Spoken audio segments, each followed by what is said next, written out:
जळगाव जिल्हाधिकारी कार्यालयाचं प्रवेशद्वार ढकलून मोर्चेकरी शेतकऱ्यांनी आत प्रवेश केल्याचा प्रकार घडलाय।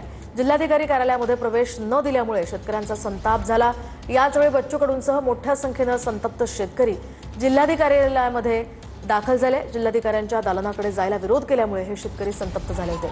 पोलिसांचा विरोध झुगारून बच्चू कडू शेतकऱ्यांसोबत आत शिरले। शेतकऱ्यांच्या विविध मागण्यांसाठी बच्चू कडू आक्रमक झाले होते।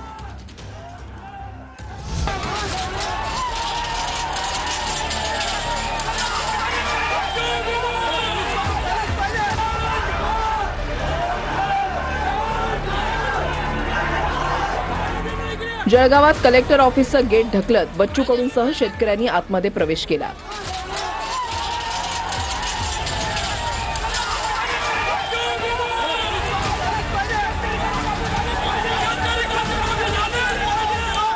पोलिसांना न जुमानता शेतकरी कलेक्टर ऑफिसमध्ये शिरले।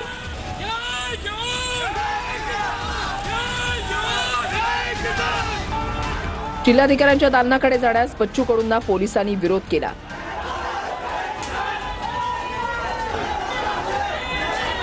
मात्र पोलिसांचा विरोध झुगारून बच्चू कडू जिल्हाधिकाऱ्यांच्या दालनामध्ये पोहोचले।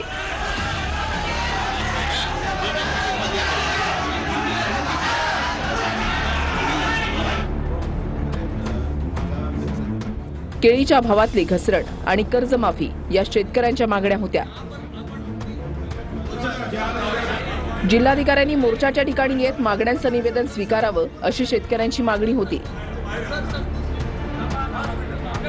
मात्र जिल्हाधिकारी मोर्चास्थळी न आल्याचा आरोप करत बच्चू कडूंच्या नेतृत्वात शेतकरी जिल्हाधिकारी कार्यालयामध्ये घुसले।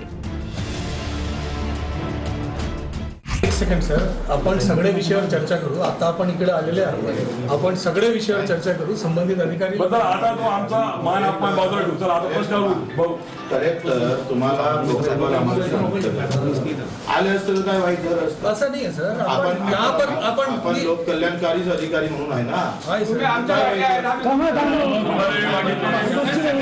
आपण प्रोटोकॉल तोडून किती काम करतोय सर। प्रोटोकॉल नहीं है, बरोबर नहीं है। नहीं सर, हम आपसे बहुत अलग उम्मीद रखते थे और आप ही फिसल गए। कलेक्टर आम्ही खाली बोलावलं होतं, ते आले नाही, मग आम्हीच त्यांच्याकडे आलो।